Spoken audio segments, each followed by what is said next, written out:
قارون کی دولت اور اس کا انجام۔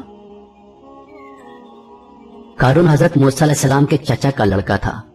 یہ بہت خوش آواز تھا، تورات بڑی خوش الحالی سے پڑھتا تھا، اس لیے اسے لوگ منور کہتے تھے۔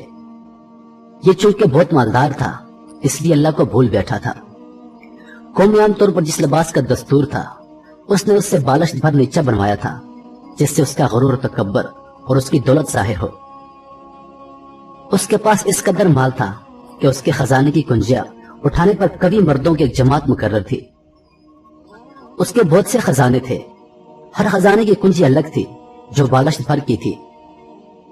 قوم کے بزرگوں نے قارون کو نصیحت کی کہ اتنا اکڑا مت، تو قارون نے جواب دیا کہ میں ایک عقل مند زیرک دانا شخص ہوں، اور اسے اللہ بھی جانتا ہے، اس لیے اس نے مجھے دولت دی ہے۔ قارون نے بظاہر دین قبول کر لیا تھا، نماز پڑھتا تھا، تورات پڑھتا تھا، لیکن ریاکار اور کمزور عقیدے کا انسان تھا، مکمل ایمان نہیں رکھتا تھا۔ چاہتا تھا کہ لوگ اس سے خوش فہمی رکھیں تاکہ انہیں فریب دے سکے۔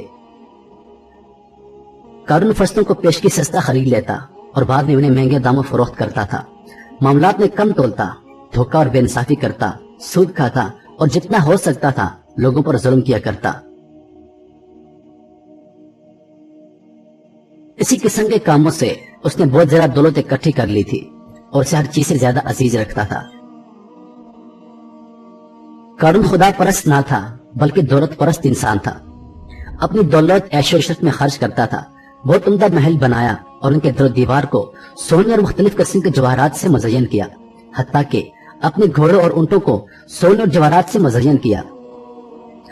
قارون کے پاس سینکڑوں غلام اور کنیزیں تھیں اور ان کے ساتھ برا سلوک کرتا، انہیں مجبور کرتا کہ اس کے سامنے زمین پر گر پڑیں اور اس کے پاؤں کو بوسہ دیں اور اس کو سجدہ کریں۔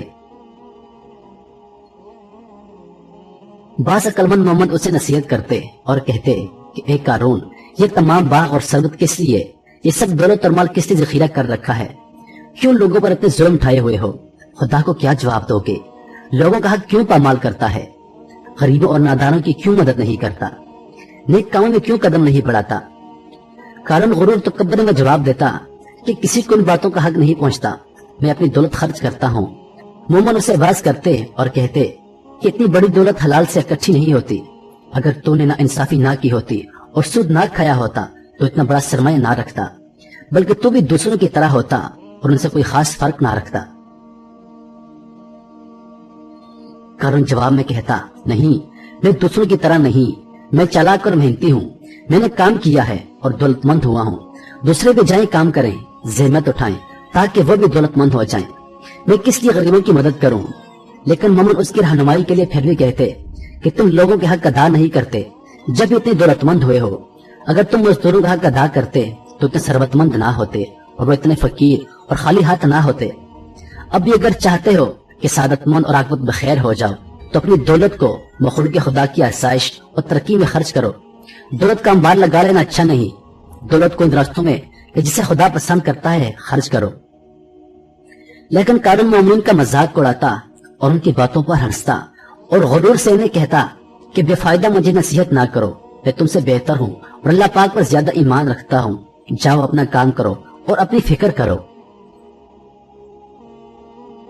قارون ایک دن نہایت قیمتی پوشاک پہن کر برق عمدہ سواری پر سوار ہو کر اپنے غلاموں کو آگے پیچھے بیش بہا پوشاکیں پہنائے ہوئے لے کر بڑے ٹھاٹ سے اترتا ہوا نکلا۔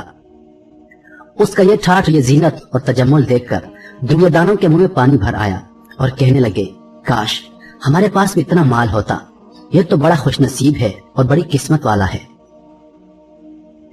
قارون اسی ناز و دار سے نکلا، وہ سفید قیمتی خچر پر بیش بہا پوشاک پہنے تھا۔